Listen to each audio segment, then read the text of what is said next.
Cloud star education. Cloud star education पर आपका स्वागत है।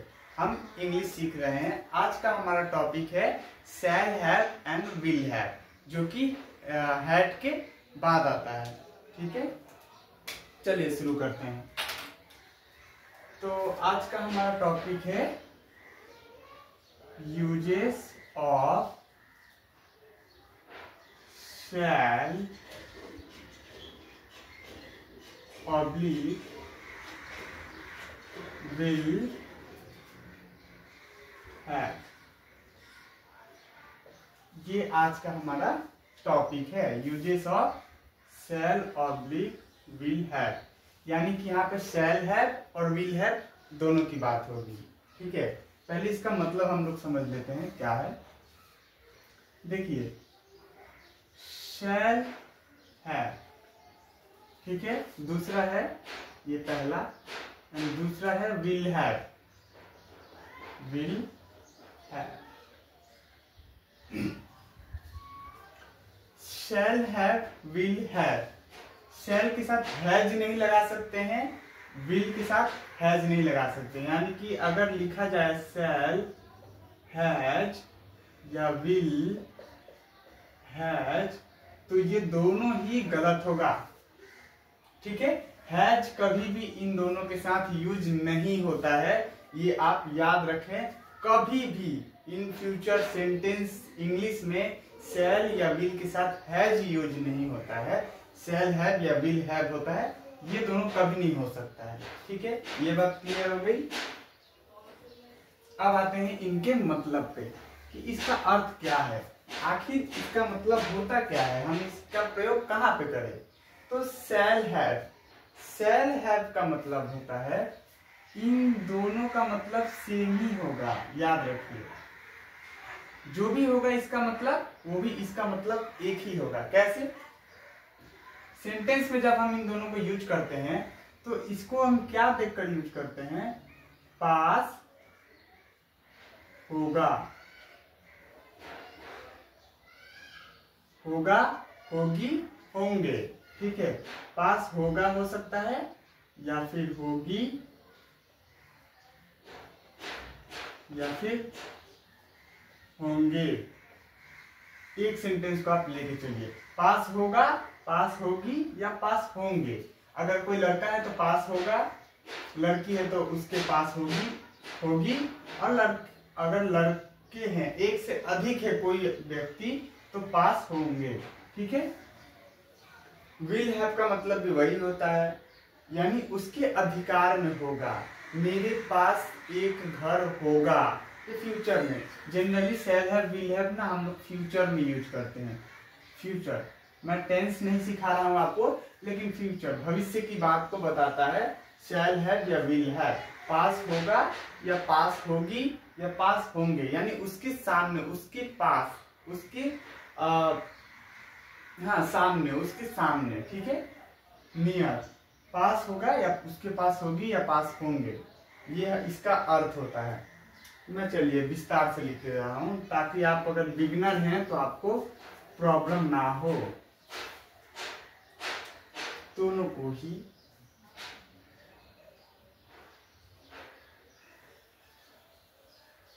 चलिए एक एक करके लिख लेता हूं ताकि आपको प्रॉब्लम नहीं होगा। इसका अर्थ समझिए,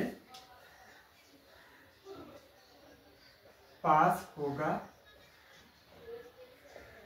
या पास होगी या पास होंगे। ठीक है, इसका भी सेम हो जाएगा, जो मैंने ऊपर लिखा है वही इसका भी सेम हो जाएगा। इसका मतलब, अब हम बात करते हैं कि इसका सब्जेक्ट के साथ कौन सा यूज होगा। तो याद रखिए, आई एंड वी, आई और वी के साथ यूज होगा शैल हैव, और बाकी सभी जगह यू, ही, सी, इट या कोई नाम ले लीजिए, बादल।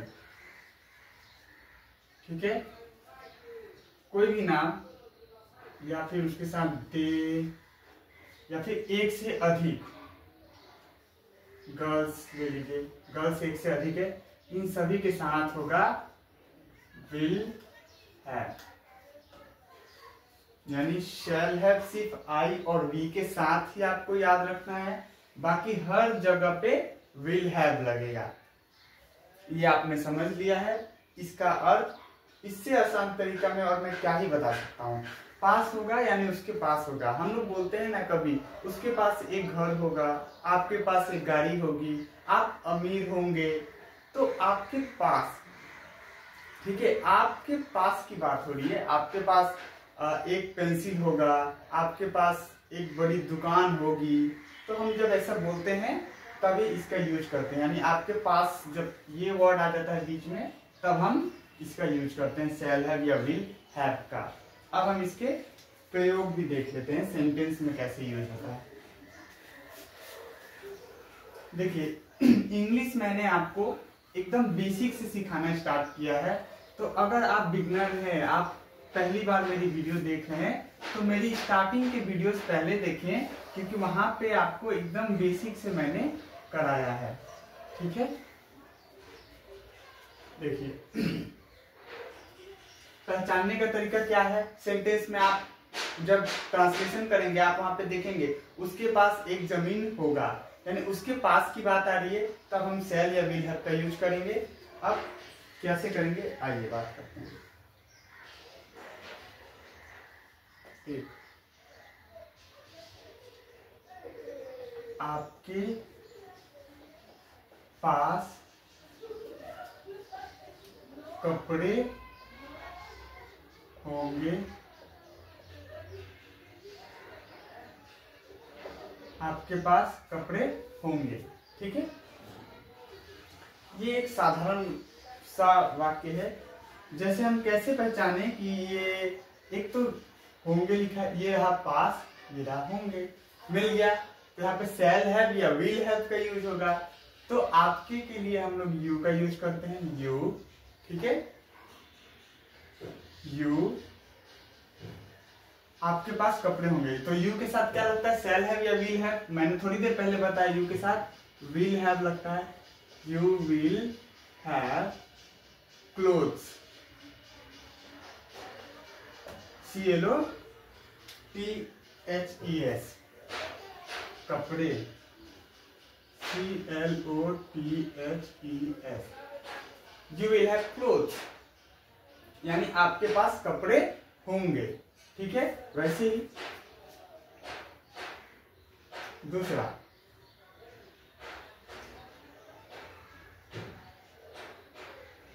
आपको जमीन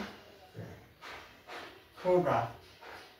देखिए इस सेंटेंस में आपको जमीन होगा, पास नहीं लिखा हुआ है, लेकिन इस सेंटेंस को पढ़ के ये पता चल रहा है कि आपके पास जमीन होगा।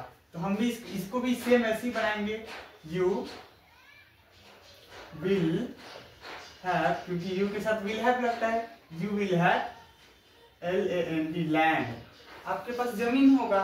ठीक है, तो ये दो तरह से वाक्य हो सकते हैं, आप दोनों में बस थोड़ा सा डिफरेंट यही है। ठीक है, तीसरा,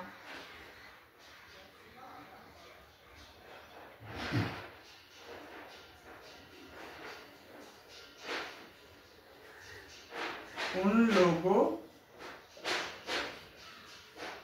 के पास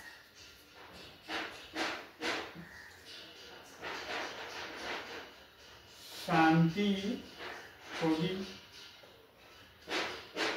उन लोगों के पास शांति होगी। देखिए यहाँ पे शांति किसी लड़की की नाम नहीं है, आप इसका मतलब ये ना समझे कि ये शांति किसी लड़की का नाम है। शांति मतलब आत्मा की शांति, मन की शांति, यानी कि चंचलता नहीं होगी, शांति होगी, विनम्र होंगे वे लोग, तो उन लोगों के पास शांति होगी। तो उन लोगों के लिए हम लोग क्या यूज करते हैं, दे, दे के साथ क्या लगेगा, will have, they will have piece, उन लोगों के पास शांति होगी या उन लोगों को शांति मिलेगी। बात एक ही है। अर्थ से समझ जाना है कि हमें किस टाइप का बात हो रहा है यहाँ पे। ठीक है, आइए और एक दो देख लेते हैं।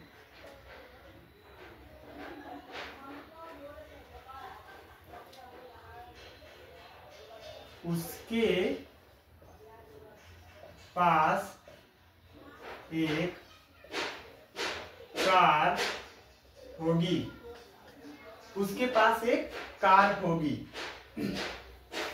यहाँ पे उसके का मतलब आप लड़की से रखिए, किसी लड़की की बात हो रही है, उसके पास एक कार होगी तो she will have a car, ये बन गया। इसी से आप और भी जो सब्जेक्ट्स हैं, आई हो गया, यू हो गया, we, she, he, they, the boys, the girls, servants, father, इन सब से लेकर अलग अलग नाम से लेकर भी आप प्रैक्टिस करते रहिए, क्योंकि मैंने आपको बता दिया है शैल, हैव और विल हैव कहाँ लगेगा। तो कोई नाम हो जाएगा, जैसे कि एक नाम का भी उदाहरण ले लेते हैं। देखिए,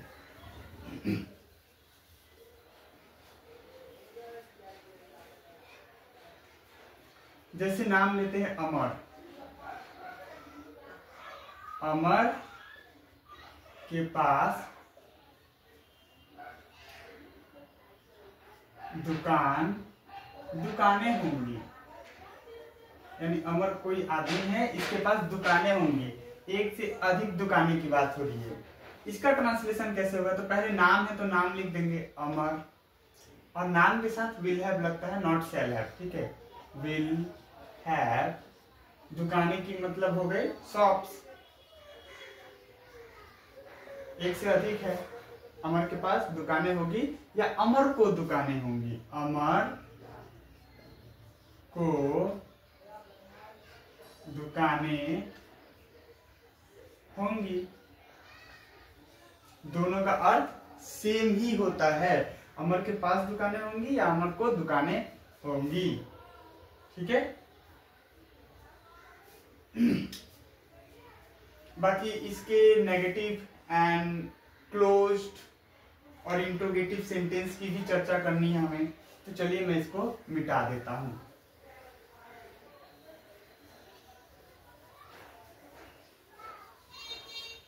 मैं बहुत ज्यादा आपके ऊपर बोझ नहीं देना चाहता हूं, इसीलिए कुछ ही प्रश्न करके, लेकिन इसका मतलब ये नहीं है कि आपने बस 10-8 ही वाक्य बनाए हैं तो इसको नहीं समझ गए। अगर आप 10-8 वाक्य भी बना लिए हैं ना, और इसके फॉर्मेट को आपको पता है, तो आपको बोलने, लिखने और पढ़ने में प्रॉब्लम नहीं होगी। ठीक है, आइए मेरे पास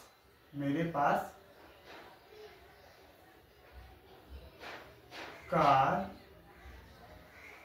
होगा। ठीक है, दूसरा हो गया, मेरे पास कार नहीं होगा।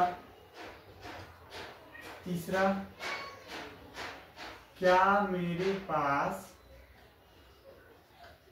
कार होगा, क्वेश्चन मार्क। एंड फोर्थ, मेरे पास कब कार होगा, क्वेश्चन मार्क। ये मैंने 4 वाक्य लिए हैं। पहला है अफर्मेटिव, दूसरा है नेगेटिव, तीसरा है close interrogative and fourth open interrogative. इसको हम बनाते हैं, ट्रांसलेट करते हैं। तो देखिए, मेरे पास कार होगा, एक कार की बात हो रही है तो ये तो लगेगा ही। मेरे पास कार होगा, आई शैल, आई के साथ क्या लगता है, शैल हैव अ कार। ठीक है, इसमें आपको दिक्कत नहीं होनी चाहिए, क्योंकि फॉर्मेट मैं अब नहीं बता रहा हूं, मैं डायरेक्ट अब बना रहा हूं, क्योंकि फॉर्मेट मैंने पहले बता दिया है कि S plus H V plus O करके हम लोग लिखते हैं। तो एस हो गया ये, एच वी हो गया शैल है, और ओ हो गया ए कार। ठीक है, आइए, मेरे पास कार नहीं होंगी, I shall not have a car. देखिए शैल और हैव के बीच में नॉट आया है, I shall not have a car, ठीक है, यहाँ पे नो नहीं होगा, नॉट ही लगाना पड़ेगा, I shall not have a car. दूसरा, क्या मेरे पास कार होगा, तो एच भी पहले आ जाता है, क्या मेरे पास कार होगा, शैल आई से स्टार्ट होगा, शैल आई हैव ए कार। और लास्ट, मेरे पास कब कार होगा, कब। देखिए WH फैमिली का वर्ड आ गया है, और अगर आपको नहीं पता कि WH फैमिली क्या होती है तो आप मेरी पुरानी वीडियो देखें, वहां पे मैंने आई थिंक सेकंड वीडियो में मैंने वहां पे सिखाया है, जब मैं वॉज एंड वेयर करवा रहा था। तो WH फैमिली कब जो है ना, ये WH फैमिली का है, तो कब मिला है, तो पहले WH फैमिली को ही लिखते हैं, व्हेन, उसके बाद है व्हेन शैल, क्या बोला है, मेरे पास कब कार होगी, when shall I have a car, when shall I have a car.